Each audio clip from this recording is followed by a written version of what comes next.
एक बार की बात है, एक राजा था। वह राजा समय समय पर वेश बदलकर अपने नगर का सर्वेक्षण करता था ताकि देख सके कि सभी कर्मचारी अपना कार्य नियमानुसार कर रहे हैं या नहीं, क्या प्रजा उसके कार्य से संतुष्ट है या नहीं। एक बार राजा वेश बदलकर अपने प्रधानमंत्री के साथ निरीक्षण पर निकले। बाजार में उन्होंने देखा कि एक व्यक्ति का शव रास्ते पर पड़ा था। राजा ने आसपास के दुकानदारों से कहा कि इस मृत व्यक्ति को उसके घर पहुंचा दो। सब लोग कहने लगे कि बुरा आदमी था, इसका शव यहीं पड़ा रहने दो, इसके घर वाले आकर स्वयं ले जाएंगे। कोई भी दुकानदार उसके बारे में बात तक नहीं करना चाहता था। राजा बहुत हैरान था कि इस व्यक्ति ने ऐसे क्या कर्म किए हैं जो मृत्यु के बाद इसको कोई कंधा देने तक को भी सहमत नहीं है। राजा को किसी दुकानदार ने बताया कि यह व्यक्ति पाप कर्म करता था, बहुत शराब पीता था और वेश्या के पास भी जाता था, इसलिए कोई भी इसके शव को हाथ लगाने को तैयार नहीं है।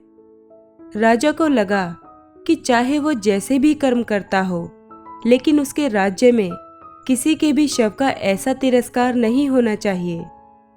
राजा ने दुकानदार से उसके घर का पता पूछा। अब राजा और प्रधानमंत्री स्वयं शव को अपने कंधे पर उठाकर उसके घर पहुंचे।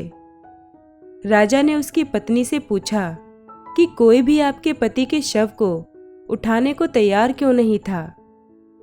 उस व्यक्ति की पत्नी ने कहा कि मेरे पति बहुत ही नेक कर्म करते थे। अब राजा हैरान कि वहां बाजार में तो हर कोई कह रहा था कि यह पाप कर्म करता था, शराब पीता था, वेश्या के पास जाता था, फिर इसकी पत्नी इसके कर्मों को नेक कर्म क्यों कह रही है। उसकी पत्नी ने बताया कि जब भी उसके पति के पास पैसे इकट्ठे होते, वह शराब की दुकान पर जाता और शराब खरीदकर घर आकर नाली में बहा देता ताकि किसी और का घर बर्बाद होने से बच जाए।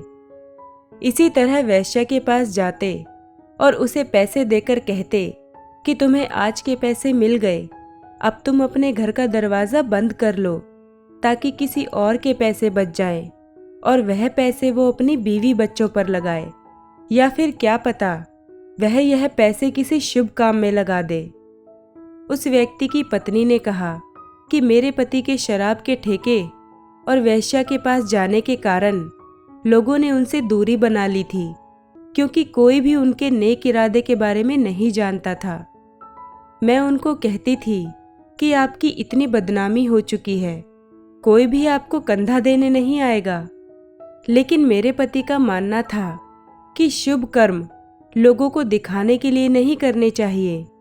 ईश्वर हमारे अच्छे बुरे कर्मफल का हिसाब रखता है, इसीलिए अच्छे कर्म करने चाहिए और उसका फल ईश्वर पर छोड़ देना चाहिए, क्योंकि ईश्वर सब देख रहा है।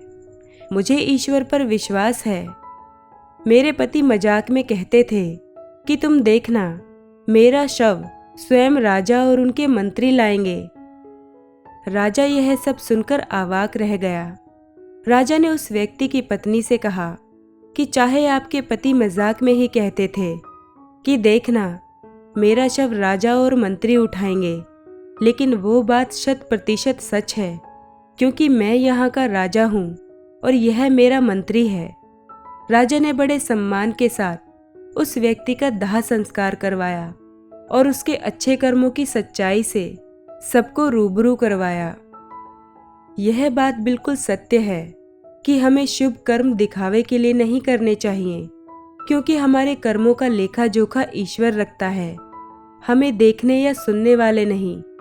किसी को डर होता है कि ईश्वर देख रहा है, किसी को विश्वास है कि ईश्वर तो देख ही रहा है, इसलिए अच्छे कर्म करते रहिए।